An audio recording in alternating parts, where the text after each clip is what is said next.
I'm going to create a curtain panel pattern based. So I go to the application menu, I say new family, and what I'm looking for is the template that says curtain panel pattern based. Select that, say open it up, and I'm ready to draw the new panel. Now the thing that's unique about this panel, if I grab one of those points and I drag them, you'll see that they actually adapt, and what they do is they project onto a surface. So even although the example here looks like what you're doing is drawing on a flat plane, you're actually drawing things connected to points that will adapt according to whatever surface they're on. The default pattern here is the rectangle. There are other patterns available, but I'm going to do the rectangular pattern. I want to make a panel that is seamless. I want the edges of the panel to connect to each other even if they're on a curved surface. The way I go about doing this is I would tab and select the plane that I want to draw on for the adaptive point, and then what I'm going to do is place a point element on there. So I'm placing it right on the top of the plane that I had selected. I can then select that point and I'm dragging it up to give it a value that's offset from the plane that I drew it on. And in fact, if I look on the properties palette, you can see the offset is there. So what I'm going to do is create a parameter that I will call offset.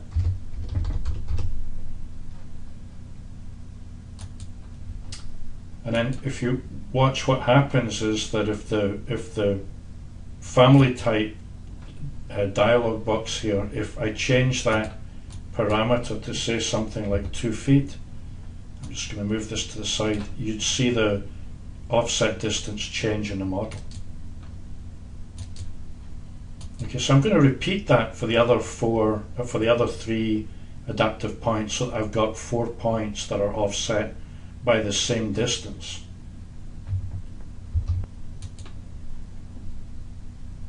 I can tab to select the plane, place the point. Or another option is I can say set and select the plane and then place the point.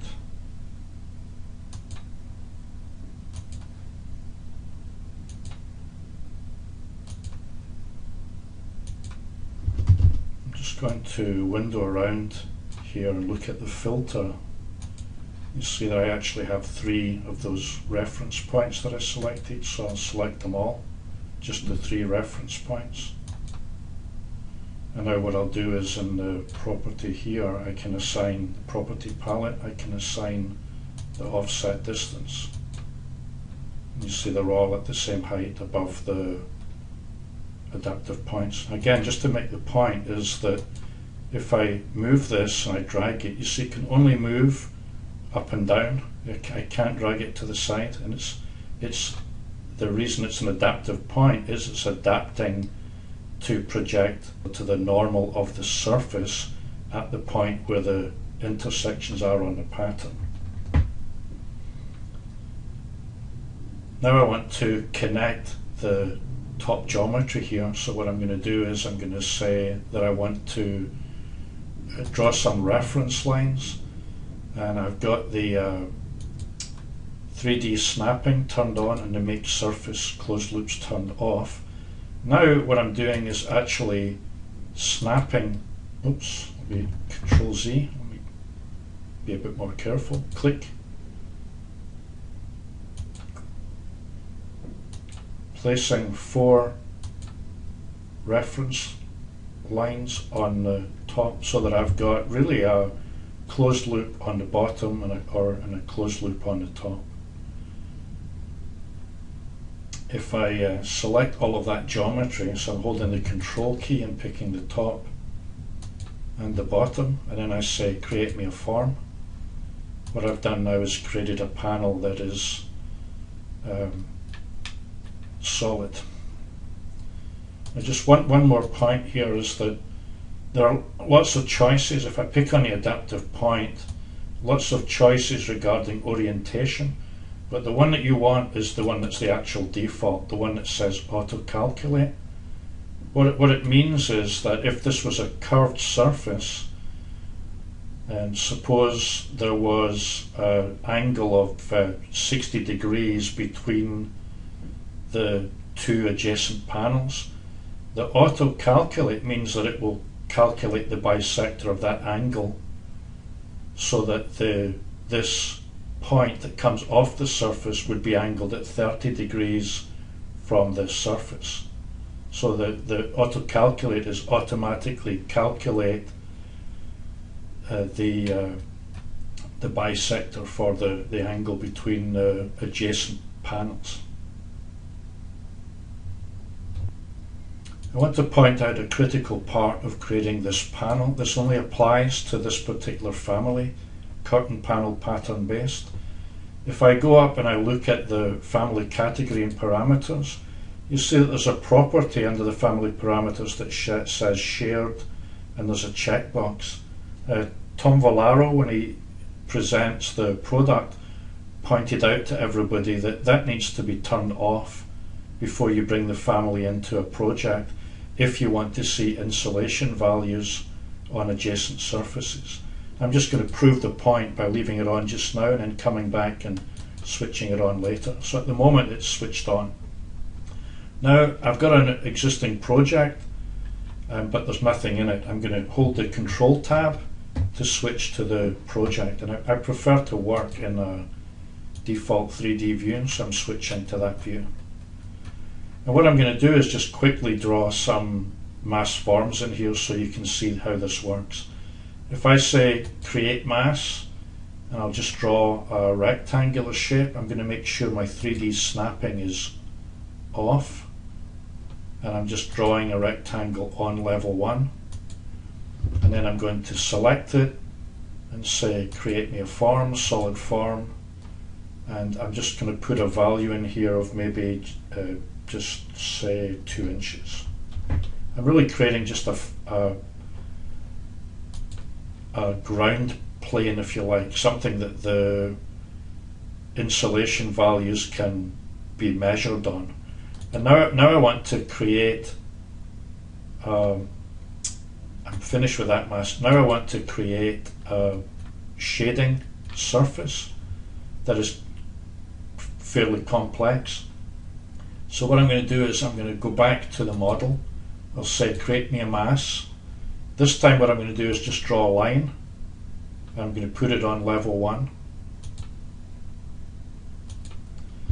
I'm going to select the line and say create me a form. So it's going to project it up and create this form in my model. I'll drag it up a bit, make it a bit taller. Then what I'm going to do is pick the vertex. I'm going to twist the form just so you can see that I'm going to end up with a panel that is seamless, where everything connects, even when the surface that I'm creating here is quite complex. So let me grab the surface, and I'll say divide it up to put the panel on it. I'm going to reduce the number a bit just so it's a bit clearer what's going on. So I'm going to change the number to 6 and 6 just so you can see 6 panels in both directions. And now what I'm going to do is I'm Control Tab back to my actual curtain panel pattern based. Let me save it. And what I'm going to do is I'll just put it on my desktop. And I'll just call it panel blended, meaning that the let me be clearer about that. We call it seamless. That's the term that I was using before. It's going to be seamless where they connect. Panel seamless. So now if I load this into my project, load into project, it will appear under the patterns, and since this was a rectangular pattern, the default, if I click on the down arrow here I'll see that if I look under rectangle, I've got panel seamless, and I'll assign that to the model itself. So it's now going to be on that surface. And what I meant by seamless is you see that no matter what the curvature is, the edges of the panels are actually meeting up. Okay, so I'm just going to save the family by saying finish mask. That's me created the shading mask, and I'll turn off the warning message. And what I want to do now is show you that you don't get the values that you might expect because the appropriate variable has not been unchecked. So if I go to Analyze, Solar Radiation, and I'm picking the multi-day, 1 year study, sunrise to sunset, check off ground base because it's going to fall on this mass form. And what I want to do here is I'm going to create a new style. So I'm going to say under the solar radiation,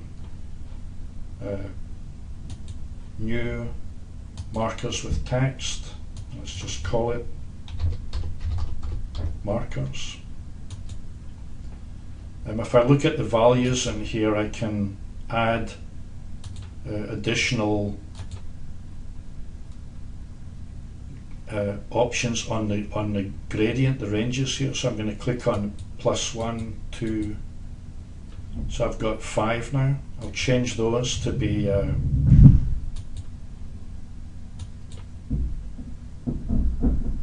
sorry, I was going to start with red,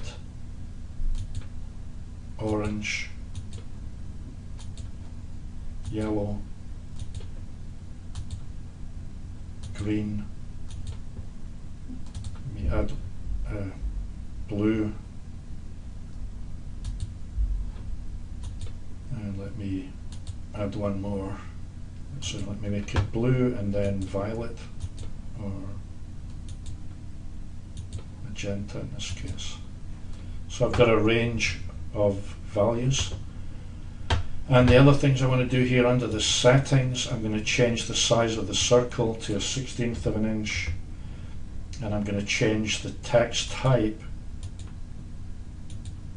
to one that I want to create that will be smaller, which would be a 1/32 of an inch Arial style. So let me apply that so that and OK, so I've actually saved that as an option down here, the one called markers. And just before I go any further, I'll close this, and I'm going to go to the Manage tab, and I'm going to create the text annotation. I'm going to duplicate, I'm going to duplicate that type and create one called 32nd Arial. And then I'll change the actual value in here to say that the text size is a 1/32 of an inch. Okay, so back in my Analyze option and my my solar radiation, if I look now at this style that I've got, the one called markers, I can find now that I can change the size of the text. So I'll say OK. So now let me do the analysis with the objects that you have here. So select mass surfaces to analyze. I'm going to pick on the surface of the flat form. I've got my style for data display, and I've got my sun settings up here. So I click again on finish, and what I see is the values on here. And if I look at them, let me zoom in a little closer so you can see.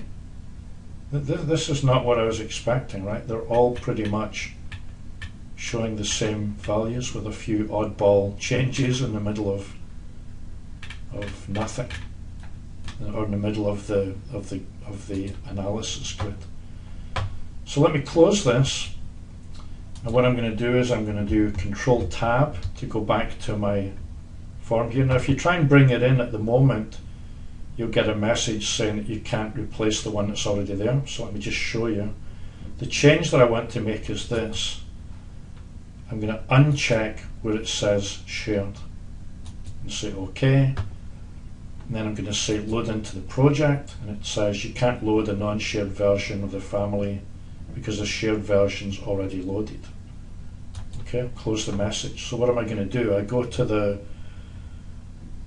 curtain panels in my project.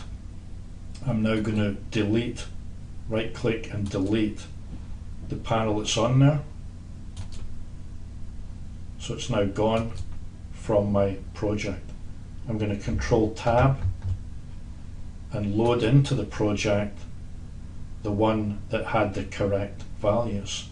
Now if I go back to my solar radiation, select faces, and it's already selected, so I just need to click again. Oops, I need to apply, so I'm actually, it's showing the values there. I've got one more thing to do though, which is I need to assign to that surface, so the edit in place to that surface. Divide it up as I did before, say 6 and 6.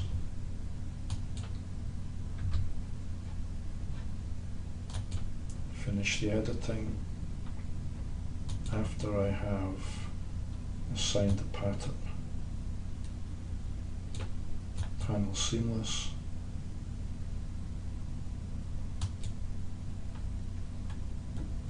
And then finished editing the mass. And if I look now, you can see that the values are actually changed on the surface of the model.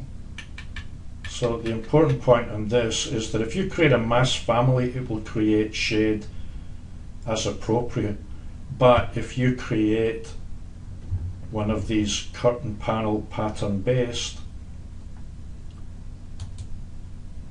remember to uncheck that box.